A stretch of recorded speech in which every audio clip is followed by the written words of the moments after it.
அன்பர்களே, நண்பர்களே, உங்கள் வாழ்வின் இனிய காலை வணக்கம். இன்று ஜூன் மாதம் 16ஆம் தேதி, அதாவது தமிழுக்கு ஆனி மாதம் 2ஆம் தேதி, திங்கட்கிழமை, பஞ்சமி திதி 3:32 வரை, அதற்கு மேல் சஷ்டி திதி, அவிட்ட நட்சத்திரம், சந்திராஷ்டமம் மத்தியானம் 1:10 வரை மிதுன ராசிக்காரர்களுக்குரியது, அதற்கு மேல் கடகராசிக்குரியது. இன்றைக்கி ராகுகாலம் காலைல 7:30லேருந்து 9 வரை, யமகண்டம் 10:30லேருந்து 12 வரை, நல்ல நேரம் காலையில் 9:30லேருந்து 10:30 வரை, 1:30லேருந்து 2:30 வரை, சாயங்காலம் 4:30லேருந்து 5:30 வரை. நீங்கள் அணிய வேண்டிய உடையின் நிறம், அதாவது போடக்கூடிய சட்டனோட கலர் வெள்ளை கலர் சட்டு போட்டுக்கோங்க. தவிர்க்க வேண்டியது பச்சை கலரு. இன்றைக்கி சாப்பிடக்கூடியது டால், துவரம் பருப்பில் டாலாக இருக்கலாம், சாம்பார் இருக்கலாம், எடுத்துக்கொள்ளலாம்.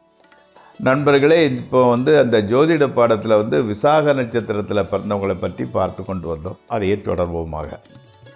விசாக நட்சத்திரம் முதல் பாதத்தில் பிறந்தவங்களில் அவங்க பெரும்பாலோர் தாய் தந்தையரோடு தந்தையாரோடு பர்டிகுலராக கருத்து வேறுபாடு உடையவர்கள்.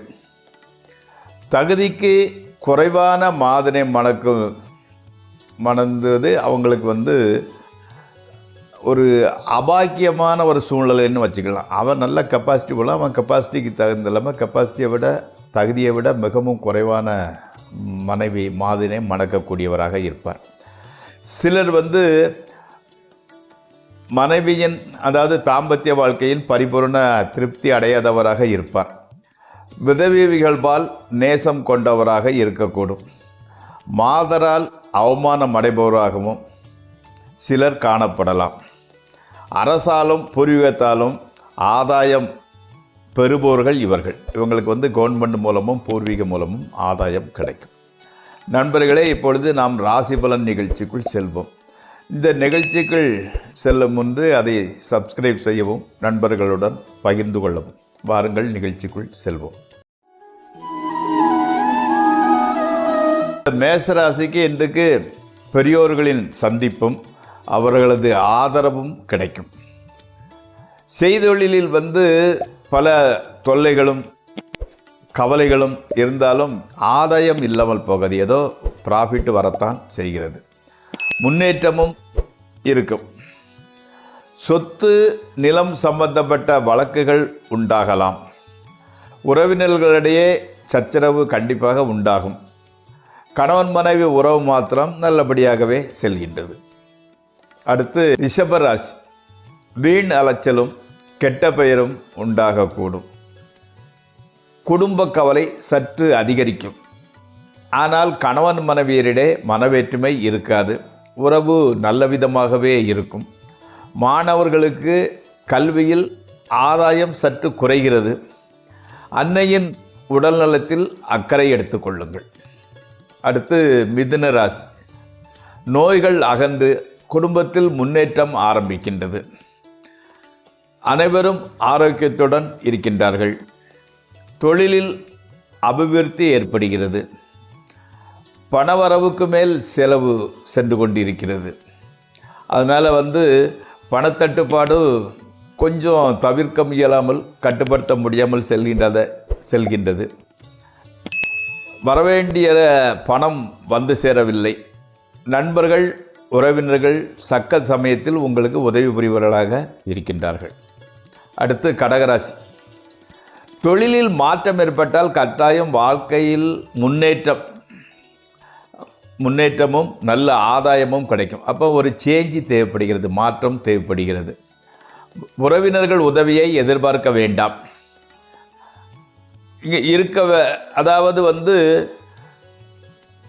நீங்கள் செய்வது எந்த தொழிலை செய்தாலும் அந்த தொழிலில் முழு கவனத்தையும் செலுத்தி எச்சரிக்கையுடன் இருக்க வேண்டும்.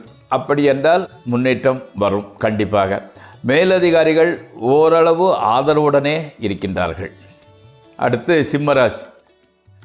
நண்பர்கள் உதவி செய்பவர்களாகவே இருக்கின்றார்கள். உறவினர்கள் ஆதரவு காட்ட மாட்டார்கள். அவர்களுடன் விரோதம் இருக்கலாம், இருந்தால் அதுவே போதுமானது. ஏன்னா அவங்க விரோதம் இல்லாமல் உங்களோட கான்டாக்ட்ஸில் இருந்தால் இன்னும் சில பிரச்சனைகளை உருவாக்கி விடுவார்கள். ஸோ விரோதம் இருந்தால் அதுவே நல்லது. ஸ்பெக்குலேஷன், ட்ரேடிங் ஆகியவற்றில் ஓரளவு லாபம் வருகின்றது.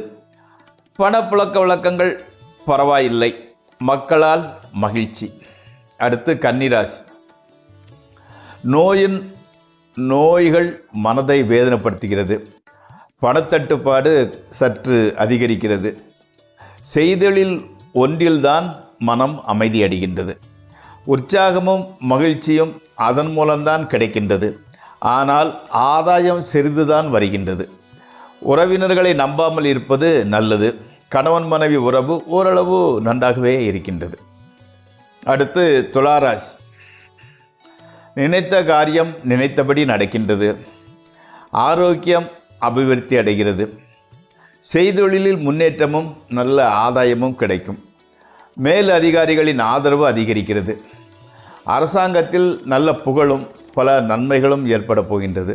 குடும்பத்தில் ஒரு புதிய ஜீவன் உதயமாகலாம். அடுத்து விருச்சிக ராசி. வாழ்க்கையில் முன்னேற்றத்திற்கான வழி புலப்படுகிறது. செய்தொழிலில் நல்ல ஆதாயமும் மேலதிகாரிகளின் ஆதரவும் இருக்கின்றது. கணவன் மனைவி உறவு சிறப்பாக இருக்கின்றது. உறவினர்கள், நண்பர்கள், பிள்ளைகள் உதவியாக இருக்கின்றார்கள். செலவுகளை கட்டுப்படுத்தி பொருள் சேமிப்பு உண்டாகிறது. பாராட்டப்பட வேண்டிய விஷயம். அடுத்து தனுசு ராசி. பெற்றோர்களின் மருத்துவத்திற்கு அதிக பணம் செலவு உண்டாகிறது. மேலதிகாரிகளின் உதவியும் ஆதரவும் இருக்கும். பதவி உயர்வு, ஊதிய உயர்வு கிடைக்கின்றது. மனம் திருப்தி அடையும். அதாவது எதனால் திருப்தி அடையுதுன்னா மனம் திருப்தி அடையும் வண்ணம் சில விருதுகள், சில பாராட்டுகள் கிடைக்கின்றன. கணவன் மனைவி உறவு சிறப்பாகவே இருக்கின்றது. அடுத்து மகர ராசி. எதிர்பாராத வகையில் சிறு விபத்து ஏற்படலாம்.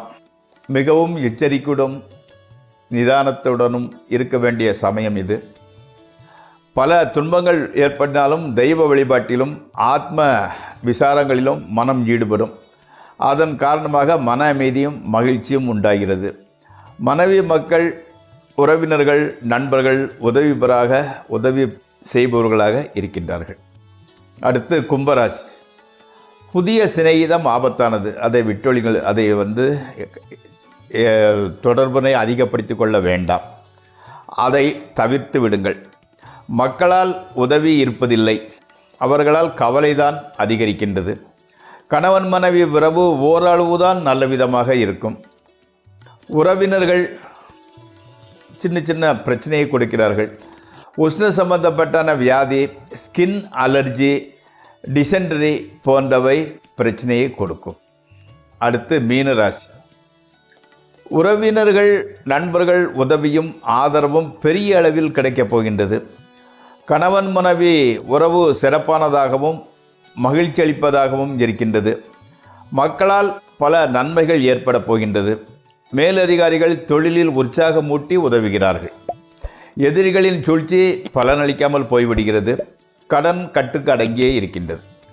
நண்பர்களே, இந்த ராசி பலன் நிகழ்ச்சி இத்துடன் முடிவடைகிறது. நாளை மீண்டும் சந்திப்போம். உங்கள் பாலு.